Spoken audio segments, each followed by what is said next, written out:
말씀 나누겠습니다. 오늘 말씀은 히브리서 1장 1절부터 14절, 제목은 너는 내 아들이라는 제목 말씀 나누겠습니다. 히브리서 1장 이제 전체입니다. 좀 긴 것 같은데 그래도 좀 짧으니까, 한 장치곤 짧으니까 또 이 말씀 같이 읽어보도록 하겠습니다. 1장 1절부터 14절 같이 공독하겠습니다. 시작. 이적의 선지자들을 통하여 여러 부분과 여러 모양으로 우리 조상들에게 말씀하신 하나님이 이 모든 날 마지막에는 아들을 통하여 우리에게 말씀하셨으니 이 아들을 만유의 상속자로 세우시고 또 그로 말미암아 모든 세계를 지으셨느니라. 이는 하나님의 영광의 본체시요 그 본체의 형상이시라. 그의 능력의 말씀으로 만물을 붙드시며 죄를 정결하게 하는 일을 하시고 높은 곳에 계신 지극히 크신 이의 우편에 앉으셨느니라. 그가 천사보다 훨씬 뛰어남은 그들보다 더욱 아름다운 이름을 기업으로 얻으시니 하나님께서 어느 때에 천사 중 누구에게 너는 내 아들이라 오늘 내가 너를 낳았다 하셨으며 또 다시 나는 그에게 아버지가 되고 그는 내게 아들이 되리라 하셨느냐. 또 그가 맏아들을 이끌어 세상에 다시 들어오게 하실 때에 하나님의 모든 천사들은 그에게 경배할지어다 말씀하시며 또 천사들에 관하여는 그는 그의 천사들을 바람으로 그의 사역자들을 불꽃으로 삼으시느니라 하셨으되 아들에 관하여는 하나님이여 주의 보좌는 영영하며 주의 나라의 균은 공평한 균이이다. 주께서 의를 사랑하시고 불법을 미워하셨으니 그러므로 하나님 곧 주의 하나님이 즐거움의 기름을 주께 부어 주를 동류들보다 뛰어나게 하셨도다 하였고 또 주여 태초에 주께서 땅의 기초를 두셨으며 하늘도 주의 손으로 지으신 바라. 그것들은 멸망할 것이나 오직 주는 영존할 것이요 그것들은 다 옷과 같이 낡아지리니 의복처럼 갈아입을 것이요 그것들은 옷과 같이 변할 것이나 주는 여전하여 연대가 다하니 없으리라 하였으나 어느 때 천사 중 누구에게 내가 내 원수로 내 발등상이 되게 하기까지 너는 내 우편에 앉아 있으라 하셨느냐. 모든 천사들은 섬기는 영으로서 구원받을 상속자들을 위하여 섬기라고 보내심이 아니냐. 아멘. 오늘 히브리서 말씀을 이제 매주 주일마다 같이 말씀 나누도록 하겠습니다. 오늘 히브리서 1장입니다. 히브리서 1장이 굉장히 중요한, 모든 이제 성경이 그렇지만 1장에 많은 핵심들이, 그 성경권의 핵심들이 거의 다 들어 있습니다. 이 히브리서 원문 제목을 보면 헬라어로 프로스 에브라이우스라는 그런 제목인데 지금 무슨 뜻이냐면 히브리인들에게라는 뜻입니다. 그러면 이 히브리서가 누구에게 썼죠? 히브리인들에게 썼죠. 그래서 명확하게 이 제목이 나와 있기 때문에 이것을 성경에서는 히브리서로 우리가 명명했습니다. 이게 기록 연대가 어느 시대냐면 한 AD 65년부터 70년경으로 보는데 이때 시대가 어떻게 이렇게 보냐면 이 히브리서를 쭉 읽다 보면 극심한 박해를 받은 그 자들을 이제 사람들을 격려하고 위로하고 믿음을 확신해 주는 내용이기 때문에 그렇게 또 받고, 또한 예루살렘 성전 제사가 여전히 유지되고 있기 때문에 그 연도를 이제 학자들이 65년에서 70년경으로 보고 있습니다. 로마서 같은 경우에는 45년 AD 45년도에 로마를 이제 떠나고 다시 돌아온 사람들에게 그 로마 교회의 이방인 크리스찬들과 유대인 크리스찬들을 향해 쓴 글이라면, 이거는 그 유대인으로서 크리스찬들을 향해 쓴 글이라고 추정해 볼 수 있습니다. 그래서 히브리서의 저자는, 다른 성경들은 저자가 이제 바울 서신은 주로 바울, 하나님의 사도인 예수 그리스도의 사도인 바울 내가 썼노니 이렇게 저자를 분명히 밝히는데 이 히브리서에는 저자가 없어요. 그래서 이 문체로 봐서는 바울이라고도 할 수 있고 또 아볼로, 또 바나바, 또 브리스길라, 아길라, 뭐 여러 가지 학자들의 다양한 견해가 있지만은 정확한 뚜렷한 근거가 없습니다. 그래서 대부분 바울로 추정하긴 하는데 어쨌든 히브리서 보면 작자미상입니다.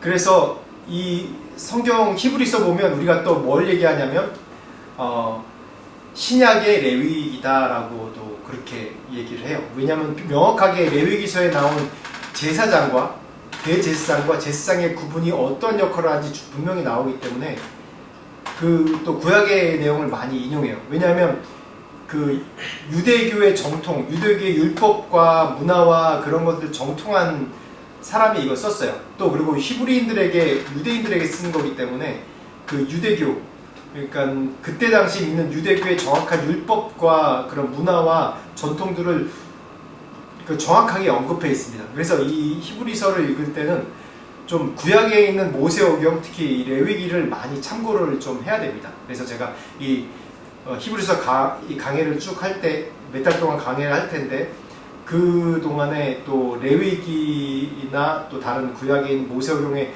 내용들을 제가 좀 많이 인용해서 좀 쓸 겁니다. 웬만하면 좀 심플하게 쉽게 다루려고 좀 노력할 건데, 그래서 이 히브리서 읽을 때 특히 구약의 율법서 같은 거 읽을 때 참 우리가 어려움을 많이 겪습니다. 근데 특히 이 히브리서를 읽을 때 또 모든 성경 읽을 때 마찬가지인데 히브리서 읽을 때 우리가 어떤 관점으로 보냐면 그 원독자라고 얘기하면 그 히브리서를 읽는 독자의 관점으로 우리가 시대적으로 2000년 전으로 돌아가서 감정이입이라고 그러죠. 그때 시대 상황을 돌아가서 한번 내가 이 히브리서 편지를 받는 입장에서 한번 생각을 해봐야 됩니다. 그래서 이 히브리서 읽을 때 제가 배경을 계속 몇 번 말씀드릴 텐데 이 배경은 극심한 핍박 가운데 있는 그 유대교에서, 다시 말하면 그때 당시에 얘기하면 예수교, 기독교 크리스찬, 유대교로 있다가 크리스찬으로 개종한 사람들이 받는 고난, 그 배경에서 이 성경을 이해하면 저희가 좀 더 이 히브리서를 이해하지 않을까라고 생각을 됩니다. 다시 말하면 이때 시대 상황이 그 로마에서 극심한 박해가 있는데 특히 크리스찬들에게 박해가 많은 겁니다.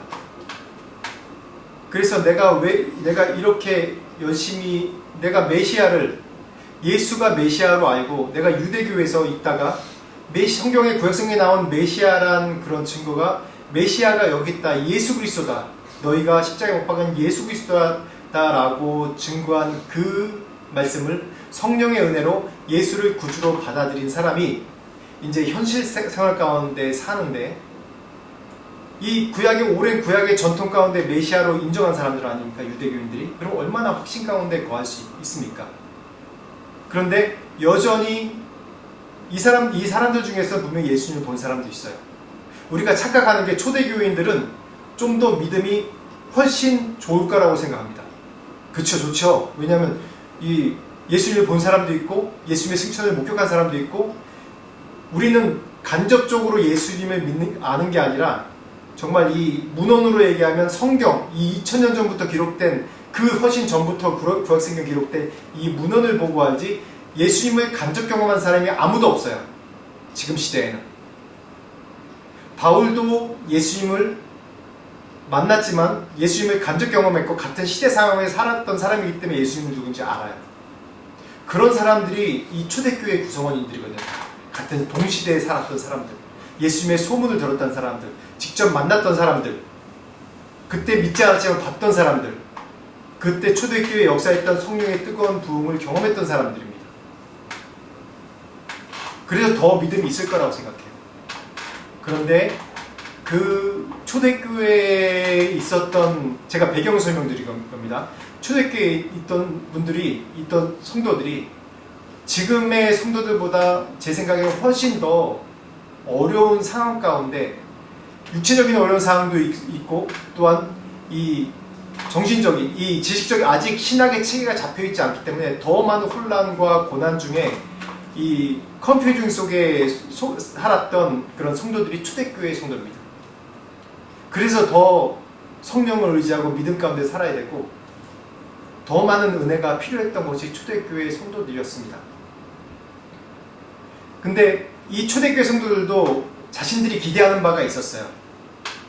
예수님을 받지만은 예수님을 성령의 은혜로 영접하고 예수님이 우리가 기다렸던 메시아라고 영접했지만, 초대교회의 성도들이 메시아란 개념, 특히 유대인으로서 메시아라는 개념이 그때 당시에 예수님이 십자가 못 박았던 이유가 예수님이 정치적 메시아가 아니기 때문에 그들이 거부한 것이고, 분명히 여러 증거들이, 메시아라는 증거들이, 성경의 증거들이 많았지만 그걸 예수님이 성취하고 증거로 내밀었지만 그들은 정치적인 메시아를 원했던 겁니다. 하나님이 말씀해 주신 기대와 인간이 해석한 기대가 달랐어요. 오랜 세월 동안 이 이스라엘의 고난을 통해서 참 메시아가 누군지, 참 하나님의 뜻이 무엇인지 분명히 이 이스라엘에게 가르쳤는데도 불구하고 이 시대상은 정치적인 메시아를 원했어요. 인간적으로 우리가 이해가는 바가 분명히 있습니다. 인간적으로 이해가는 바가 있어요. 그래서 보면 우리의 신앙이 어떠한, 우리가 이 말씀을 읽고 말씀 가운데, 진리 가운데, 그래 이 말씀 맞다, 이게 진리다라고 얘기하지만은 어떻게 보면 그 진리가 보면 우리의 현실의 삶과 현실의 생활, 시대적인 상황에 반대되는 게 많이 없어요. 보면 내가 이 진리 가운데 분명하게 하나님의 뜻을 쫓지 않으면은 그냥 이 현실의 시대에 그냥 따라서 사는 것밖에 할 수 없는 게 우리의 인간의 연약함입니다. 그래서 우리가 성령의 은혜와 성령의 깨달음과 성령이 주신 계시의 정신이 필요한 겁니다.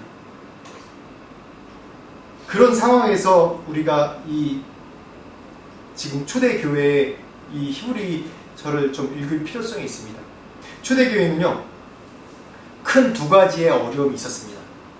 우리가 다 알다시피 첫째는 이제 그 초대교회에 그 육체적으로 오는 핍박들이 있죠. 박해들이 있습니다. 제가 방금 언급했듯이 둘째는 뭐냐면 새로운 학문들과 이 새로운 신학들이 계속 이 초대교회에 이간질하고 초대교회 성도들을 이 혼동을 주는 그런 사건들이 계속 이 초대교회에 있었습니다. 이 초대교회는 어떠한 핍박들이 있었냐면 그때 당시에 우리가 아는 것 그 이상으로 실체를 우리가 얘기하면 정말 너무 끔찍하기 때문에 다 얘기하지 못하는 그런 고대 문헌들이 참 많아요. 그걸 다 설명 못해. 좀 순화해서 얘기하는 거예요. 핍박이고 원형 경기장에서 고난과 찍힘을 받고 그 이상이에요.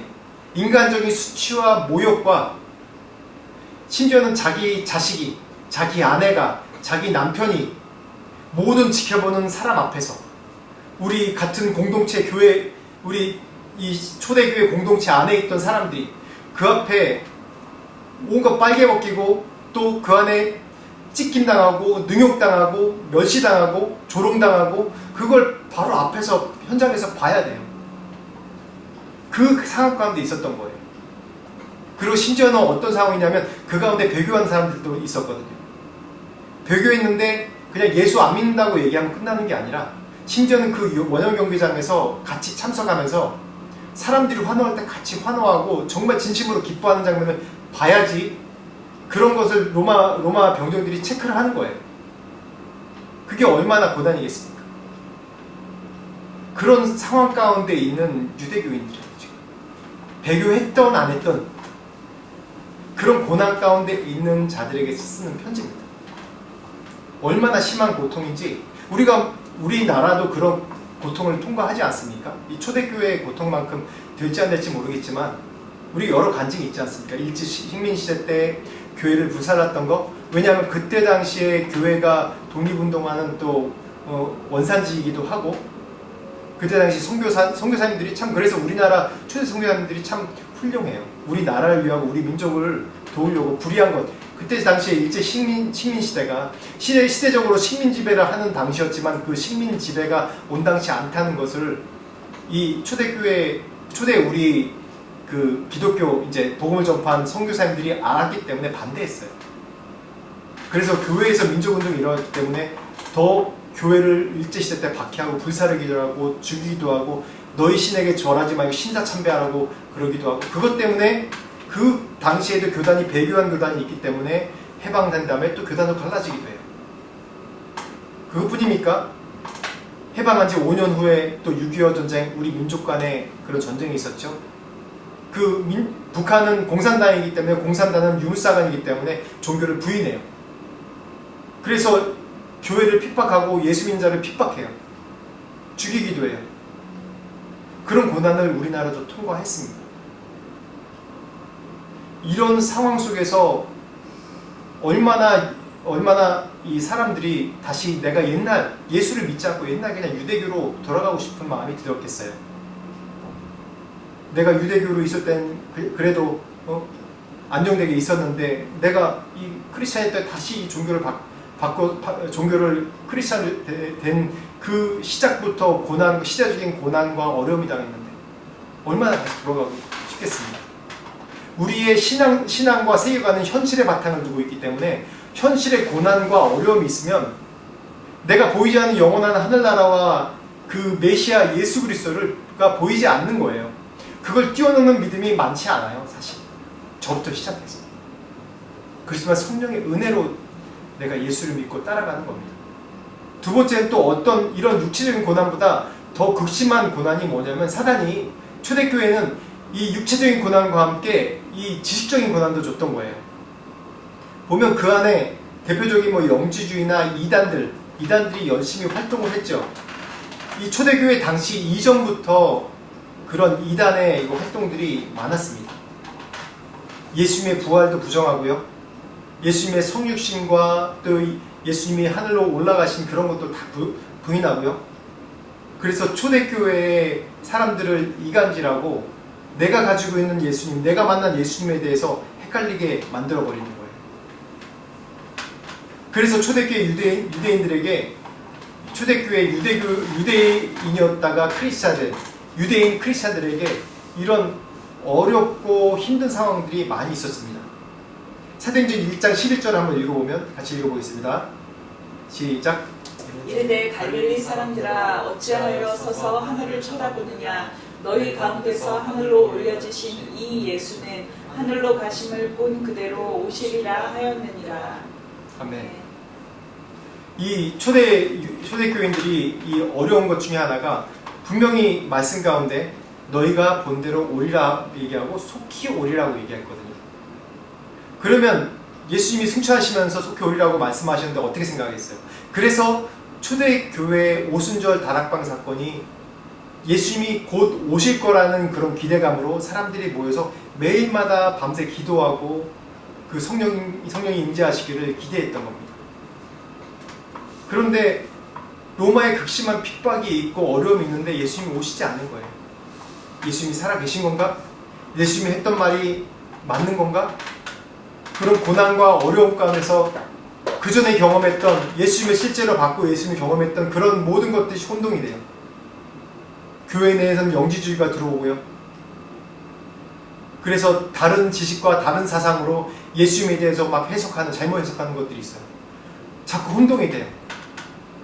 그러다 보니까 고난과 함께 이 신학적인 지적인 이 다른 이단들이 점점 혼동시키기 때문에 내가 처음 만났던 예수님, 내가 유대교회에서 모든 것을 버리고 예수님을 믿게 결정했던 그런 초기 신앙들이 점점 흔들리는 거예요.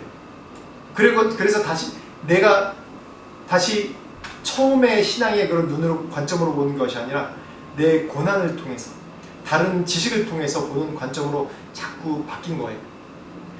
특히 그 당시에 영지주의란 어떤 거냐면 쉽게 얘기해서 간단하게 얘기해서 육체적인 건 다 부정하고 더럽다는 거예요. 영적인 것만 옳다는 거예요. 영적인 것만 좋고 영적인 것만 옳다고 얘기하는 거예요.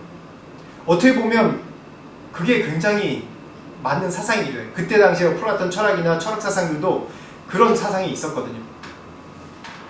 그래서 그러면 어떻게 보겠어요? 영지주의가 이 육체는 천시하고 영적인 것만 옳다고 그렇게 얘기하는 그 영지주의가 안으로 들어오면 어떻게 했어요?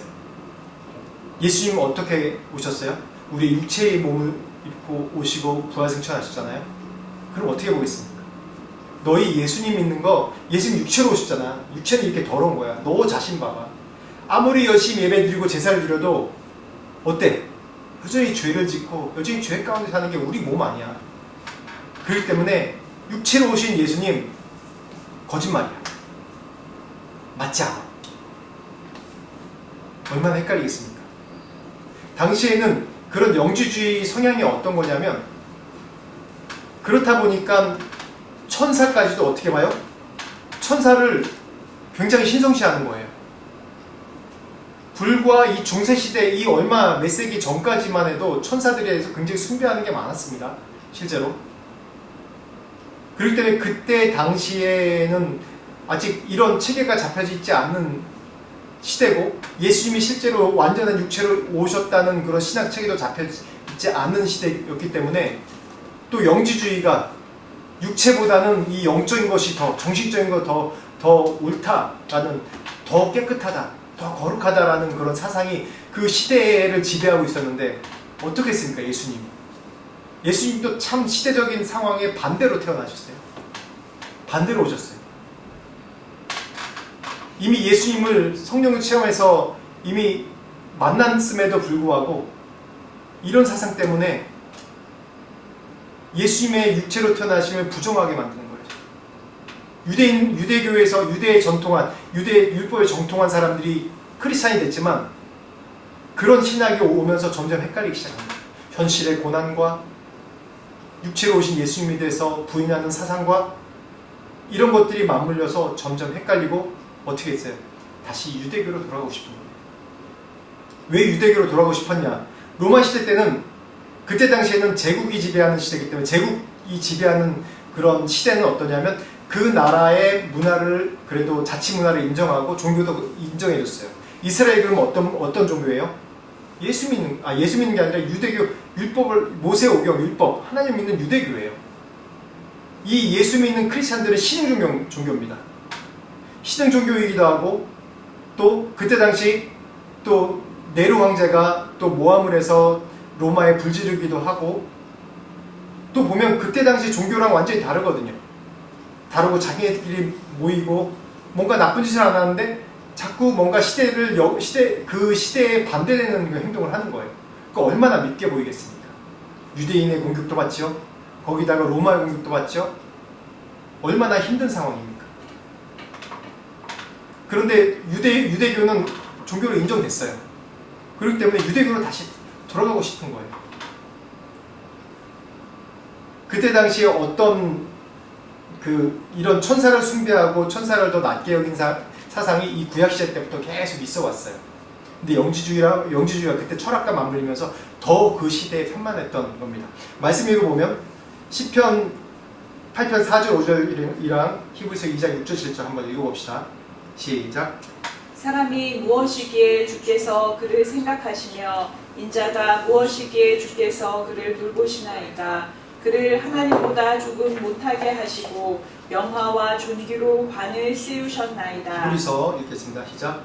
그러나 누구인가가 어디에서 증언하여 이르되 사람이 무엇이기에 주께서 그를 생각하시며 인자가 무엇이기에 주께서 그를 돌보시나이까. 그를 잠시 동안 천사보다 못하게 하시며 영광과 존귀로 관을 씌우시며. 여기에 대해서 할 말씀이 많지만 히브리서 계속 강의하면서 내가 말씀을 나누겠습니다. 당시에 이렇게 천사를 숭배하고 천사를 더 낮게 여긴 사상들이 많았습니다. 이 말씀은 이후에 이제 13절 이제 그쯤에 다시 말씀을 드리겠습니다. 그래서 1절 말씀부터 한번 봅시다. 1절부터 3절 말씀까지 한번 읽겠습니다. 시작. 옛적의 선지자들을 통하여 여러 부분과 여러 모양으로 우리 조상들에게 말씀하신 하나님이 이 모든 날 마지막에는 아들을 통하여 우리에게 말씀하셨으니 이 아들을 만유의 상속자로 세우시고 또 그로 말미암아 모든 세계를 지으셨느니라. 이는 하나님의 영광의 강체시요 그 본체의 형상이시라. 그의 능력의 말씀으로 만물을 붙드시며 죄를 정결하게 하는 일을 하시고 높은 곳에 계신 지극히 크신 이의 우편에 앉으셨느니라. 여기서 정확하게 말씀을 하죠. 1절부터 3절 말씀이 예수님이 어떤 분이라는 것을 정확한 그 명제, 데피니션을 정확하게 한 겁니다. 여기서 뭐라고 얘기하고 있어요? 하나님의 영광의 광채시여 본체 형상이라. 그의 능력으로 말씀으로 만물을 붙이며 죄를 정결케 하는 일, 즉 현실에 기반을 둔 그런 타협하는 것이 아니라 하나님은 정확하게, 예수 그리스도는 정확하게 영원하신 분이고 하나님이시고 또 우리의 죄를 정결케 하시고 또한 우리가 천국으로 인도하실 구원자라는 그 가장 중요한 명제에 대해서 얘기한 겁니다. 현실과 타협할 수 없는 부분입니다. 현실은 늘 우리 가운데 유한합니다. 우리의 지식도 유한하고요, 우리의 삶도 유한하고 또 우리에게 있는 부와 명예와 그런 모든 세계에 있는 질서와 그런 것이 시대 상황에 따라서 계속 변하는 유한한 것입니다. 그렇지만 오직 변치 않아 한 가지, 하나님, 예수 그리스도는 하나님이시고 그 영광의 강체시고 우리의 죄를 사해 주시고 또한 우리를 지극히 높은 곳에서 우리를 천국으로 인도한 그런 분이란 그 하나입니다. 그렇기 때문에 이 말씀을, 명제를 처음에 이 1절부터 3절까지 정확하게 얘기한 건 뭐냐면, 제가 계속 얘기했죠. 현실의 상황이 어떻습니까? 고난과 어려움과 또 핍박과 여러 가지 지금보다 더 이 어려운 상황 가운데 있는, 헷갈리는 상황 가운데 있는 그런 성도들에게, 특별히 히브리 유대인 성도들에게 정확하게 얘기하는 거예요. 하나님 그러면 어떤 사람, 어떤 분인지 알잖아요. 유대인들은 명확하게 이 시대 상황을 통해서 이 몸으로 채우라는 하나님이 어떤 분인지 알아요. 그 하나님의 영광의 광채시고 하나님의 보좌 우편에 앉아 계시고 우리를 죄에서 정결하게 할 오직 유일한 분이라고 정확한 유대인들이 이해하는 가장 중요한, 왜냐하면 제가 얘기했죠. 유대의 제사가 가장 중요한 게 뭐냐면 정결하고 정결하지 않다는 게 제일 중요한 거예요. 이 부분을 정확하게 찝어서 얘기했어요. 너희들이 추구한 가장 가치관의 가장 높은 것, 제가 소제목으로 티숙이라고 얘기했는데 태국어로 티숙 그러면 가장 최상급을 얘기하는 거. 그런 관점으로 이 1절에서 3절까지 정확하게 얘기한 겁니다. 현실은 이렇다 할지라도 너희들에게 가장 중요한 게 이것이다. 현실이 중요한 것이 아니라 이게 가장 중요한 것이다.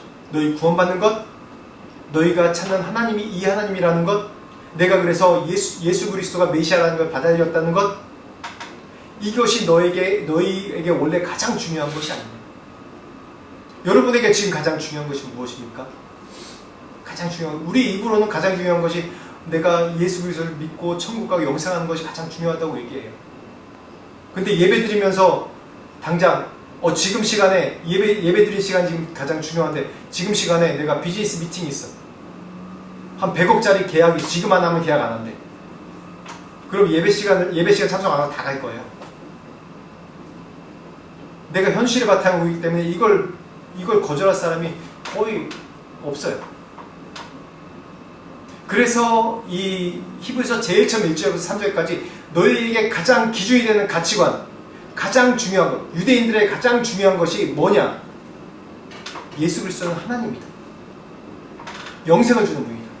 죄의 문제를 해결해 주신 분이다. 이걸 정확하게 찝어서 얘기하는 거예요. 유대인에게 가장 중요한 사상인 이걸 찝어서 얘기하는 것입니다. 여러분에게 가장 중요한 것이 무엇인지 다시 한번 확인해 봐야 돼요. 정확하게 현실에 기반으로서 내게 가장 중요한 것이 무엇인가. 막연하게 예수님이라고 얘기하지 말고, 예수님 맞죠? 근데 그 예수님이 실제적으로 내가 아무것도 바꿀 수는 뭐와도 타협할 수 없는지, 내 가장 소중한 걸 내려놓을 수 있는지, 그걸 한번 확인해 봐야 되는 것입니다. 그 다음 4절부터 6절까지 봅시다. 시작. 그가 천사보다 훨씬 뛰어남은 그들보다 더욱 아름다운 이름을 기업으로 얻으시니 하나님께서 어느 때 천사 중 누구에게 너는 내 아들이라 오늘 내가 너를 낳았다 하셨으며 또 다시 나는 그에게 아버지가 되고 그는 내게 아들이 되리라 하셨느냐. 또 그가 맏아들을 이끌어 세상에 다시 들어오게 하실 때에 하나님의 모든 천사들은 그에게 경배할지어다 말씀하시며. 네, 아까 8절 시편 8장 4절부터 5절 말씀 읽을 때 그대로 인용하는 거죠. 그 얘기는 뭐냐면 여기서 시편 말씀의 인자는 예수 그리스도를 가르치는 건데, 근데 왜냐하면 그 아들이라고 그 육신의 몸에 대해서 나와요. 즉 무슨 얘기냐면 우리 예수님이시지만 완전한 인간으로 오실 예수에 대해서 얘기하는 거고, 동시에 우리의 육체의 몸을 입은 우리 또한 얘기하는 겁니다. 우리가 지금은 천사보다 약간 못합니다. 천사의 목적은 뭐예요? 하나님을 수종드는 자, 수행하는 자, 수행원, 비서의 역할이에요. 천사의 존재 목적이, 만든 목적이 그겁니다. 근데 우리의 존재 목적은 무엇입니까? 하나님의 자녀입니다. 하나님과 영원토록 같이 동행할 하나님의 아들이고 딸이고 자녀로서 우리를 만드셨어요. 그래서 여기서 뭐라고 그래요? 누구든 내 아들이라 얘기한 자가 없다고 얘기하지 않아요. 오직 아들이라 얘기한 자가 누구예요? 바로 예수 그리스도. 이 히브리인들에게 얘기하는 거기 때문에 예수 그리스도 하나다. 너희들이 추종하는 천사가 천사는 시공간을 초월해서 존재하지 않습니까? 능력이 많아요. 보면 뭐든지 다 하나님 대신해서 할 수 있는 능력이 너무나 많아요. 하나님 명령하면 모든 것이 다 할 수 있어요. 너희들이 얘기한 천사, 그러니까 예수 그리스도보다 예수가 육신으로 났기 때문에 못하냐? 아니다. 천사의 존재 목적은 하나님을 수종드는 자고, 바로 육신으로 입은 예수 그리스도는 하나님의 아들이라고 정확하게 얘기하는 겁니다. 이걸 더 적용해보면 그 육신으로 입은 아들이 바로 우리 존재도 뭐예요? 하나님의 자녀다라고 정확하게 언급하는 겁니다. 이 얘기는 계속 히브리서 가운데 계속 나오기 때문에 반복돼서 제가 말씀 나눌 겁니다. 7절에서 9절, 13절, 14절 한번 같이 읽겠습니다. 시작.